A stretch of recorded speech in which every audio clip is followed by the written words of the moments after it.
Hello everyone, my name is Amber. Welcome to my channel, Amber Reads Romance. I am here with another weekly wrap-up. This one, again, should be another quick week because I did only read 6 books this week.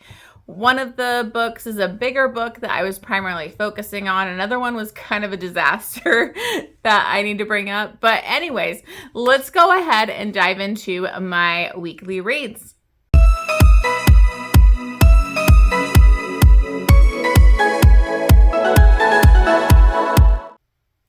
Okay, guys, so I didn't get a ton of reading done this last week.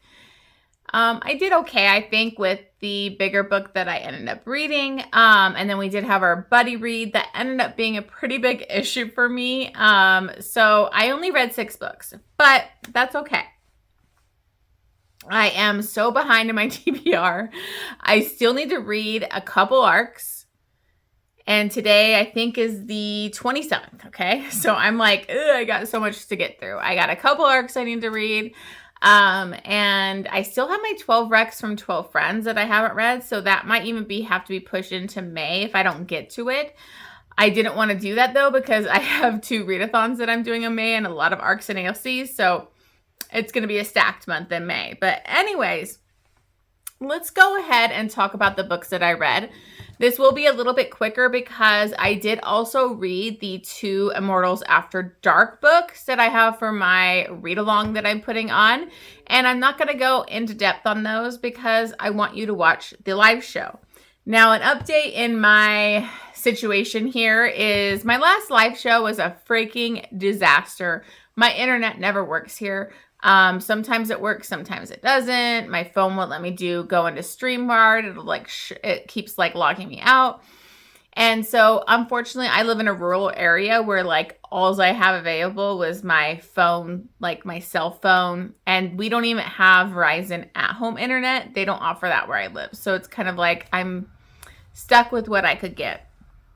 So I finally got Starlink. But it is not coming till supposedly May 5th. So I wanted to delay my live show for the Immortals After Dark till after I get my Starlink set up and everything. And that way there wouldn't be any issues because last time it was a disaster. Nobody tuned in. I had to drive into town and do it from town. And it was just it was a mess. It was just so frustrating. So I don't know when I should do it because I want to wait till after the 5th, and then the Mafia Romance Readathon is happening from the 1st through the 10th. So I'm going to be busy doing lots of reading sprints and things like that. So I don't know. I might just do it that Monday or something. I don't know. So I'm so sorry. I'm still trying to figure it out because I'm hoping I'll get my Starlink earlier and I can do it. But I might just be on my own with this because I need to get the live show going. And I have a lot going on in May. And so it might just be me discussing those books because somebody might not be available to do it on the weeknights. We will see. Anyways, that's enough of a tangent. Sorry. But I just wanted to let you know that the Immortals After Dark live read-along show is coming. I just want to make sure that I don't have any internet issues like last time, and it'll be easier going. And I really needed this better internet so I could do reading sprints on my channel without any issues for these readathons. Anyways, my TBR I'm going to be filming in a little bit too, and that'll be coming to you later this week. So it's going to be pretty stacked TBR for me. It's going to be a packed month for me because I'm in 2 readathons. So it's going to be intense. So anyways, enough of that. Let's get started with my reads. Okay. So the first book that I read was an arc, and this is Dance of Ruin by Jagger Cole. Now, this is the second book in the Darkest Dance series. This series kind of revolves around a bunch of these ballerinas, and obviously their ties to different mafia men. So in this one, we have Nico and Naomi, and Nico is actually the brother of the hero from the first book, Carmine Baroni, I believe it is. And this also kind of has a secret society within the mafia where they have their own black court, I think it is called. And they wear masks and they kind of mete out their own justice on these mafia members that maybe are breaking bonds and doing different kind of things. So in this, we have Nico, and something bad happens, an attack on his family in this, where kind of a bomb is set, like a car bomb for his father, but somebody else happened to be at the car, and so her life was put in danger. So basically a big attack on his family, and so he wants revenge. And he finds out that Naomi, who is a ballerina, she is friends with his sister. Her sister is also in the ballet. And she is like a daughter of a pretty big politician who's like moving his way up and really wants, I think he's not a congressman yet. I can't remember. Sorry. But his guy is on like the White House. And he finds out that her father is the one that set up this bomb situation. Now, obviously, he didn't do it. He hired this pretty extremist group to do it, supposedly. And so he wants revenge. Now, Naomi is a ballerina. She's the lead in the Black Swan ballet. And so she's a lot on her shoulders, and she's kind of tried to separate from her father. So she really lives on her own, kind of struggles. She doesn't have like an expensive place because she doesn't try to live off her father's means. And she needed some money. And so she kind of got conned and going to this photo shoot with some shady guys and was a little too trusting, but she ended up getting drugged and they assaulted her. Now, they did not fully like have sex with her, but it was assault because they used fingers and they filmed her and stuff like that. So it was very traumatic for her. She feels a lot of shame and she's kind of hiding what happened to her. Nico, in his basically investigation into her father and everything, trying to get leads on what's going on, he finds out that these guys were sent to do that, to go after her father. So these guys that assaulted her filmed her and did that kind of as a FU to her father. So he finds this sex tape and he thinks it's a sex tape when really it's her assault. And he doesn't really watch the whole thing, so he doesn't really know everything. But he figures he will blackmail her with this tape to get her to basically be his little toy and do whatever he wants as his kind of revenge against her father, because her father is so high up in the political world. He's got, good Secret Service agents and all that kind of stuff. So he threatens her, he blackmails her with the thing that is like one of the most traumatic things that's ever happened to her. And so she feels a lot of shame and anxiety over this. And so this starts their kind of a weird dynamic. Nico quickly becomes obsessed and decides he wants access to her all the time. So he moves her into his place. And this kind of starts their sexual relationship. There's a lot of degradation, a lot of like him making her crawl and do these kind of things, which is never really my favorite. But so that's kind of how this is set up. And he is trying to get to her father. She is like horrified to learn that her father did this. And so they're kind of in this weird secret relationship, sexual relationship. She's living with him type of thing. So I liked this, but it took me a while to get through it. I do think that, again, I have had this complaint with a few Jagger Coles lately, and I know he can do better where he can build the intimacy, but again, it was a lot of sexual stuff going on, but little to none like emotional connection. So I didn't really feel their chemistry. I didn't feel their emotional connection. And so like his obsession with her and them falling in love with each other. And then, when he finds out what really happened to her, that leads to a whole other conflict. That was a little lacking for me. I will say that Jagger Cole always delivers on the mafia politics, and the mafia drama was very interesting. We get to see Kratos again in this, which is a previous hero that I really loved. So, it's building on the world. Now, Kier is one of these older, like, sexy Bratva kind of guys I thought we were going to get in this series.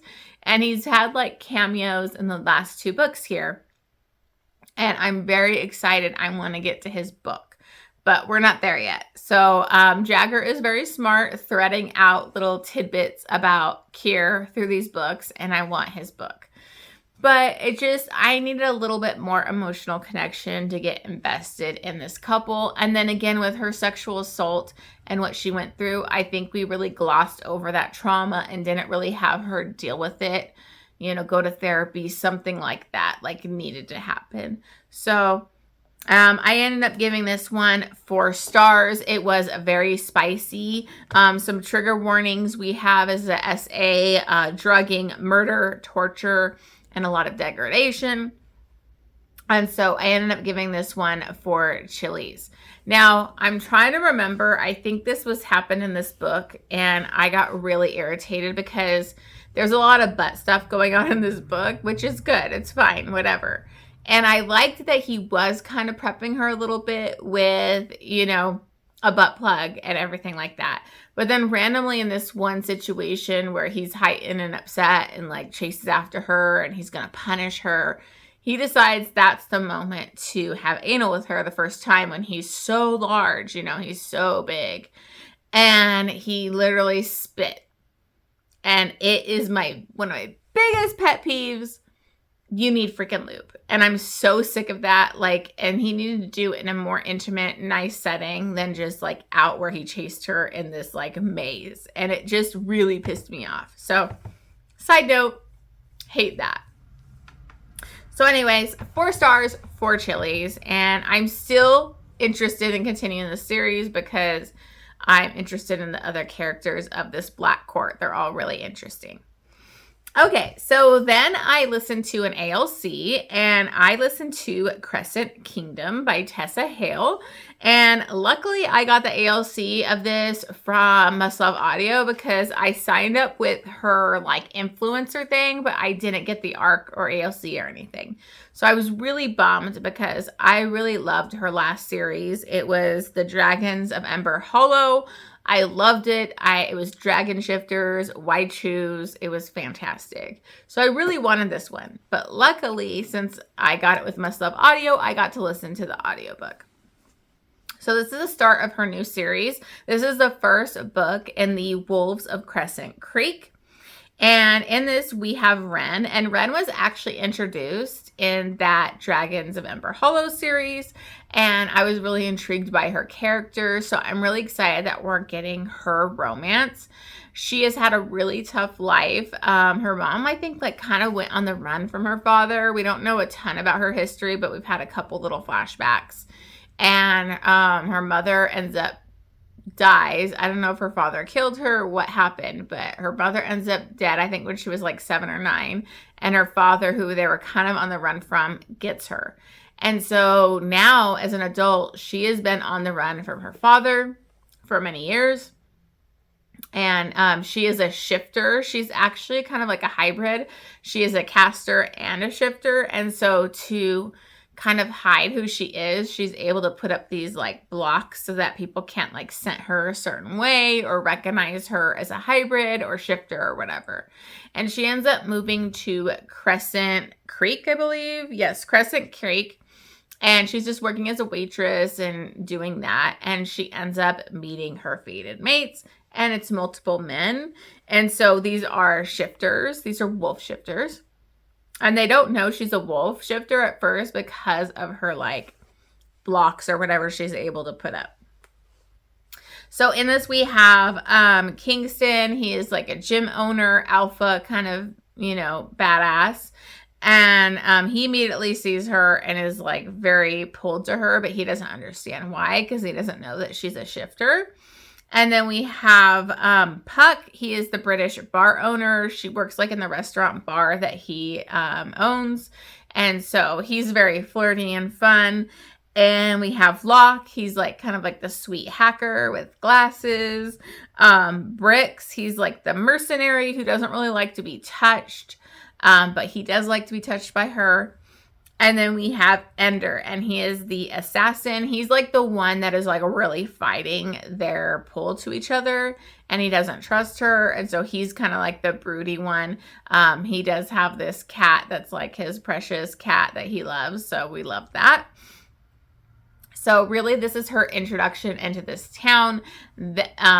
Dangers come into play, and then obviously she's going to realize she's like fated mates with these men, and it's going to go from there. So this is the first book. It does leave off on a cliffhanger. That's kind of how her books go with these series. It is Why Choose, paranormal, shifters, all of that. I had a really great time with it. I thought it was a good introduction to the series. So this was narrated by a full cast. It wasn't duet narration, it's dual narration.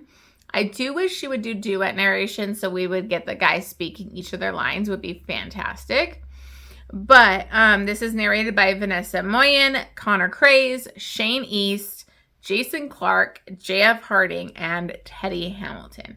So some of the best narrators are in this, so it is fantastic. So I really loved this ALC. This audiobook was fantastic, and I gave it 5 stars and 2.5 chilies. Okay, so on to the book that basically took up most of my week, and that is, that is Go Tell the Bees That I'm Gone. This is the 9th and basically the last book that's out right now of the Outlander series. And so I am finally up to date. I did the read along with Jen from the Book Refuge. We actually just did the live show for this. So I'm not going to go into depth about this book because it is thick, you know. I mean, it's a big book. So much happens in this. It's the 9th book in the series. So if you were not interested in Outlander or haven't been reading it, like, I'm not going to go into the 9th book. But definitely head over to Jen's channel because she has all the live shows of the Outlander read-along that she did.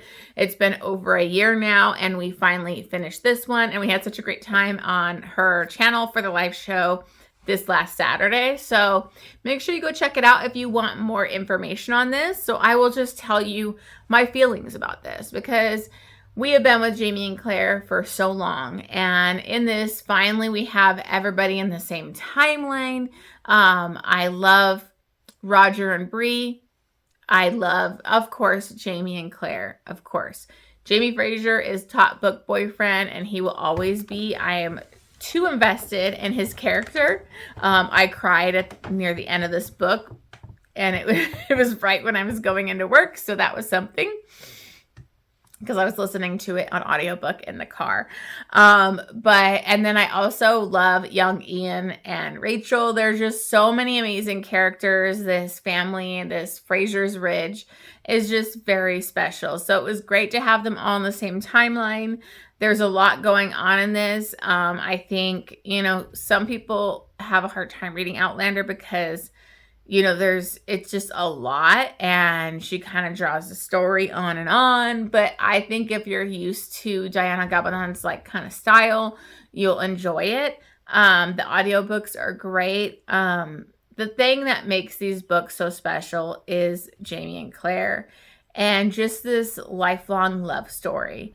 And all their family and friends. And it's just very moving. So it's a tough series to read. It's long, it's thick, it's still going. So this one leaves off on a cliffhanger. And so I have no idea when the next book is going to come out. So there's that. But I am just so happy that I did the read along because I finally caught up and finished this series, and it is fantastic. So with my rating on this, I did give this 5 stars. I mean, usually if a book gets me to cry, I'm going to at least give it 5 stars. There are some slower parts. There's some characters that you're just kind of like, why is this even in here? There are some things that you can kind of question. Why was she doing this? Why was Diana doing this storyline? But I still think that this is such a phenomenal series, and I'm so attached to the characters, so I'm still going to love it. So anyways, 5 stars on this. It was fantastic. I mean, it's only really a couple chilies, even though Jamie and Claire can kind of get after it in this one. Their passion and their love for each other is just a beautiful story. Okay, so the next 2 books are my Immortals After Dark series books, so I'm not going to go too deep into them, but I will give you an idea of what they're about. but I want you to watch my live show. So hopefully I will be getting a date soon for you guys so you can watch that. But the first book that I read, and it was Kiss the Demon King. This is actually the 6th book in the Immortals After Dark series. And I adored this book. I'll just let you know, I loved it. I was okay with Cadian's, these are like kind of the demon duology, the demon brothers, the Wade brothers. And I was it was good. I liked the other one, but this one just took it up a notch. And I think it has so much, it pretty much just has everything to do with the heroine, because I adored Sabine. Because in this, we have Sabine, and she is the sorceress of illusions. She's basically a villainess. She's a bad bitch, and she's pretty ruthless, and she doesn't give an F, you know. She's very pragmatic, and, you know, has been through hell. She's like literally died multiple times, and her sister is able to like bring her back. So she's been through hell. And then we have Rydstrom Wade, and he has actually been trying to get his kingdom back because he lost it. He blamed his brother for reasons, and that was like brought up in the previous book. And in this, he is, you know, his brother is on a mission to get this sword because the sorcerer that took over and kind of like stole his kingdom is like unkillable. And there's supposedly this sword that can kill him. And so that was Cadian's mission, was to get this sword. Well, in that book, Rydstrom ends up getting kidnapped.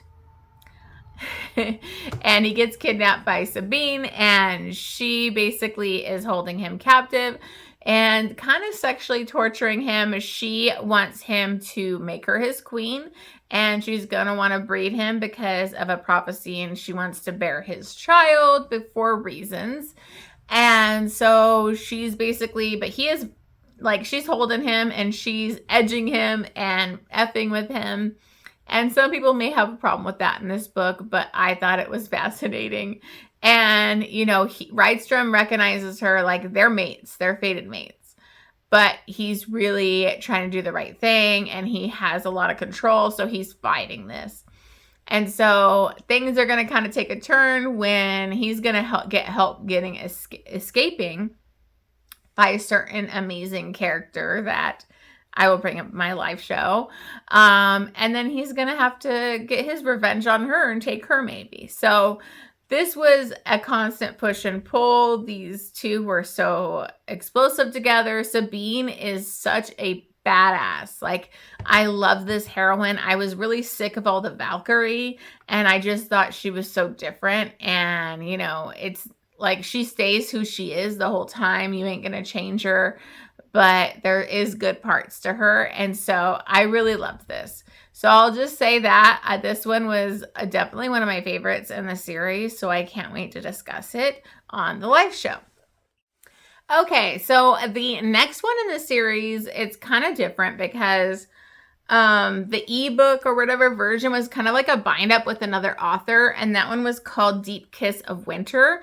I listened to the audiobook, and that was called Untouchable. So they have different names, but it's the same story. So I have discovered with Immortals After Dark, I love the audiobooks. I love the narrator. He does a phenomenal job with this series. And once I listened to him, it just made it so much better. It moved quicker. Like, it just hooks me so much more. So I'm pretty much going to be listening to the audiobooks for this entire series now. So I wanted to get Untouchable. So Untouchable is the 7th book in the Immortals After Dark series. And this follows Murdoch Roth, which this is our final Roth brother. He was kind of hinted at finding his mate because he is a vampire. In Kresley Cole's series, if a vampire meets his fated mate, he's blooded, and all of a sudden his heart will beat, you know, he can breathe and all of that. So when his brothers, like, so this book will kind of take you back to like way back to like the prequel type of one, which was Warlord Wants Forever, which was his brother Nikolai. And so it kind of takes you all the way back there to like where we're at in the current timeline at the previous book. So his brothers had noticed his heart was beating, and so they knew he found his fated mate, but he would never tell anybody who it was. So now we're finally getting Murdoch's love story, his fated mate story. And so Murdoch is a vampire, and he basically falls in love and is fated mates with Daniela. She is a Valkyrie, but she's also considered like the Ice Queen, Ice Maiden. She is part Fae, like part Ice Fae. And the problem is when they kind of run into each other, she's getting hunted down by her kind because her mom was like the rightful queen and was murdered. And so those people have been like trying to kill her most of her life. And so she's kind of just been with her Valkyrie type sisters in hiding.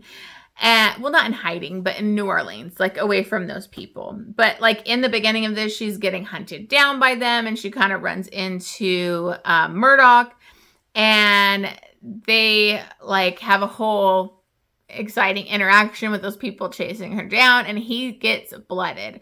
He starts, his heart beating, breathing, and so he knows she's his mate. The problem is that she can't be touched. So only her kind can touch her. When like he touches her, it like burns her and it's agony. And she actually isn't like the annoying Valkyries who are always like fighting their mating bond and blah, blah. She wants love. She wants to be with him. She's been so lonely. No one's been able to touch her, and she's never really been able to have sex or do any of those things. And so she wants her fated mate, but he can't touch her. So it's this kind of struggle with them. He also was kind of a man whore before he became a vampire. And vampires could never get it up unless it's for their fated mate. So of course, when he gets his fated mate, he's instantly hard and can't like get relief until they do something together. So they get kind of creative with the way they handle these things. And they decide to try and make a go of it, but it's like very hard when you can't touch. You can't be intimate fully and all of that. And he has a big urge to drink from her, even though his vampires, they're not supposed to drink from people, but he's learned his brothers were able to drink from their mates and, all of that. So that's the kind of conflict in this, is them like being meant for each other, but how do they get through this when they can't even touch? And there's just a lot that goes into it. And it's cool because it does go over all the previous books, but not in a like over annoying, like addressing all those previous books type of way. So I enjoyed this one. It was decent. It's a little bit shorter, so I listened to it in one sitting. There were some, like, I really liked it. I love the whole, like, not being able to touch your mate type of thing. And there were some issues in it, but I really did enjoy it. So this was a good installment for me. So I will make sure to announce my read along once I figure out my live show. I'm so sorry it's delayed. And if you aren't already, I have a Discord. So if you want to chat about the books, if you want to read them along with me, if you're participating, you can join my Discord and we chat in there. And I usually put information of like when I'm going to do it and just random stuff in my Discord as well. I also post like a channel for like our buddy reads that we do every month, which I'm going to get into right now. So the other book that was a real struggle for me was Devour by Gail Harris. This was our buddy read that I do with Bookmark by Jen and Bestie Book Reviews. And it was a struggle. And I mean, this book only is like a little bit over 200 pages, and it took me like 3 days to read. I couldn't stay in it. I kept like checking out and didn't really want to come back to it because this book was a hot mess. It was a hot mess. We actually just filmed our live show today. So I will try to link that down below or put it up here if you guys want to watch the live show. It was on Bookmark by Jen's channel. So head over there if you want to see all our thoughts because it was funny. It was a funny show today because none of us really liked this. So in this we have Maeve, and the opening of this I have never read an opening like this in a freaking book before. She has taken some of her grandma's medication. She didn't know what it was, thought it was something different, and ends up getting some irritable bowels going on. And they're on a flight, and she's kind of stuck. She couldn't get to the bathroom when they're getting off the plane, and she ends up shitting herself. That's how it opens up. She shits herself. She's in the bathroom, poop running down her leg. It's disgusting. It's like over-explained. It's really gross. And she is in a rush to clean up in the bathroom, which what kind of cleanup can you really do?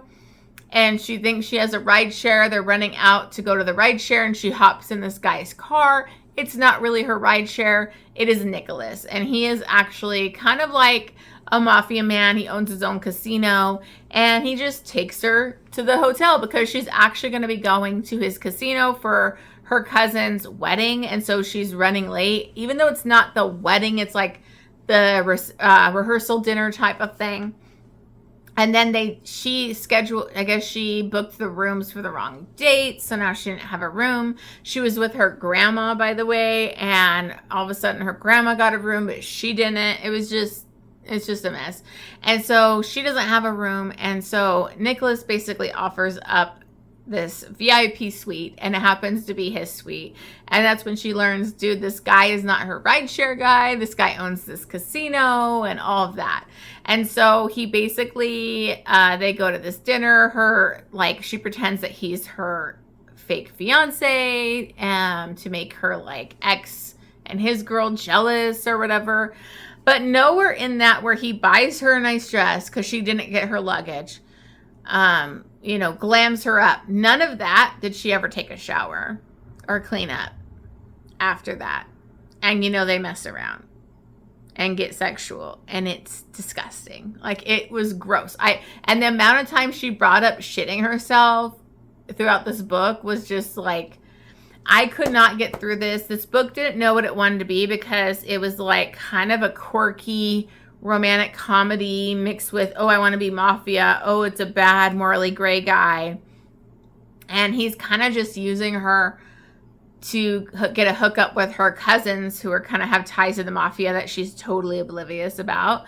And and then all of a sudden when she leaves after this Vegas trip, now he's obsessed with her and basically starts stalking her and putting himself into her life and her career and is going to make her his.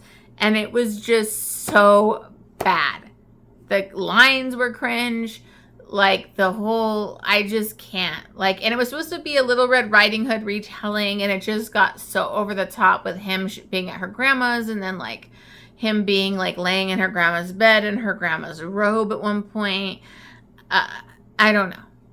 There was some primal play in this because, obviously he would hunt her down, and the stuff of him being a bad guy was just so over the top, where he cut out these people's tongues and we're going to make them eat their own tongues. I don't know, you guys. It was a shit show. A literal shit show. Sorry. Okay.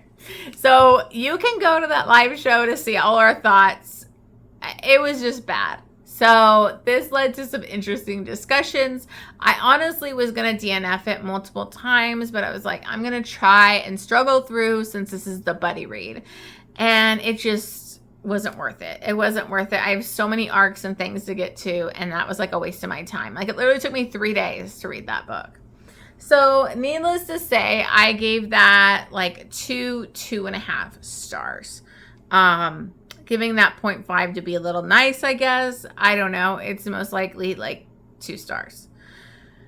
So, and then we have 3.5 chilies. I guess 3.5. I don't know, you guys. It was just bad. So as you can see, my week was kind of all over the place. I did have some good reads. I had a great Outlander read, but we ended the week on a kind of negative note with Devour. So hope you go watch that live show if you're interested, and make sure to stay tuned for the Immortals After Dark live show that I'm going to do. But as I said, I think this is actually probably one of my quickest videos, because I'm not giving you my full ratings on Immortals After Dark, and I can't really go into Outlander when it's the 9th book. So thank you so much for watching this. I will be getting my May TBR to you later this week, and it's going to be a packed May for sure. So thank you so much, and I will see you guys on the next one.